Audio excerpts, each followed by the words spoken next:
Vous savez également que pour la mise en œuvre de ce programme, c'est un programme qui se met en œuvre méthodiquement, patiemment, dans le silence, sans tapage, avec les orientations qui nous ont été données par Monsieur le Président de la République lui-même.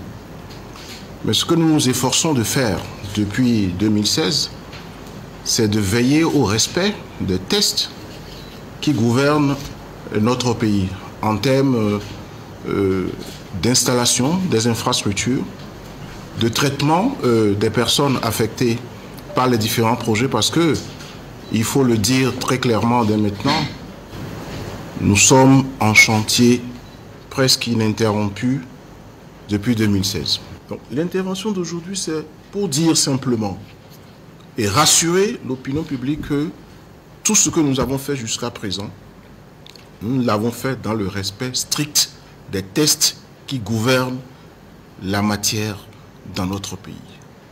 Les seuls cas dans lesquels nous avons violé les textes, c'est quand nous avons fait fi des exigences de la loi pour traiter socialement les dossiers. Et c'est ce qu'on pourrait nous reprocher, parce que n'importe quel individu qui porte plainte contre le président de la République à la Cour constitutionnelle pour dire que nous avions violé les textes en dédommageant X pourrait gagner. Monsieur le ministre, sur le respect des textes, nous lisons sur le site de l'ANDF que la procédure d'expropriation, entre guillemets le lien, se fait suivant ces différentes étapes. Grand 1. Les décisions. Prise de décision de l'autorité à réaliser un projet d'utilité publique, Conseil des ministres ou autre. 2. Instruction. Instruction des ministres ou autres en charge du projet. Instruction à l'ANDF pour la conduite du processus d'expropriation pour cause d'utilité publique. 3. Traitement. Délimitation de l'emprise du projet à réaliser, déclaration d'utilité publique, enquête de commodo et incommodo, évaluation foncière et immobilière, publication et notification des actes avec offre d'indemnité, signature de PV de négociation et homologation, prise des lieux par l'autorité expropriante, sécurisation juridique du site, entre parenthèses, titre foncier. 4. Formalité de retrait, remise d'une copie du titre foncier foncière à l'autorité expropriante. Monsieur le ministre, si vous respectez les procédures d'expropriation, pourquoi le décret portant règles relatives à l'enquête de commodo et incommodo, à l'indemnisation, aux attributions, à la compensation et au fonctionnement des commissions compétentes en matière d'expropriation pour cause d'utilité publique n'a été pris que le 20 décembre 2023 et publié au journal officiel le 1er avril 2024. La loi numéro 2013-01 du 14 août 2013 au paragraphe 1 de la procédure extraordinaire d'expropriation dit en son article 217 « L'acte déclaratif d'utilité publique est soit une loi, un décret ou un arrêté. Cet acte indique la zone géographique concernée par les travaux d'intérêt général projetés. Il est précisé le délai pendant lequel l'expropriation devra être réalisée.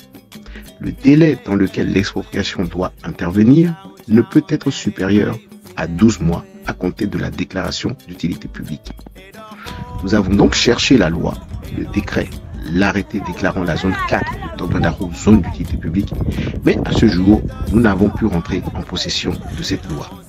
Décret ou arrêté. Veuillez s'il vous plaît nous faire tenir ce document afin que nous puissions en prendre connaissance. Le décret numéro 2021-605 du 17 novembre 2021 portant redéfinition du périmètre de développement de la zone touristique sur le littoral entre les communes de Cotonou et de Ouidah, en son article 2 dit « Les dispositions de l'article 1er du présent décret sont sans préjudice des autres dispositions du décret numéro 2020-258 du 29 avril 2020. Donc, conformément à cet article 2, aucun propriétaire de la zone 4 ne devrait subir de préjudice si l'article 2 du décret cité ci-dessus est bien respecté. Alors, nous aimerions savoir, cette expropriation est-elle basée sur le décret 2021-605 du 17 novembre 2021 portant redéfinition du périmètre de développement de la zone touristique sur le littoral entre les communes de Cotonou et de Ouidah?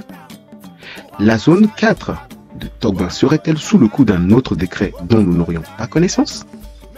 Il est pour nous incompréhensible qu'un décret portant redéfinition d'une zone à vocation touristique puisse être compris comme étant un décret d'utilité publique donnant lieu à une expropriation d'une zone qui ne doit subir aucun préjudice au dire de l'article de ce même décret numéro 2021-605 du 17 novembre 2021.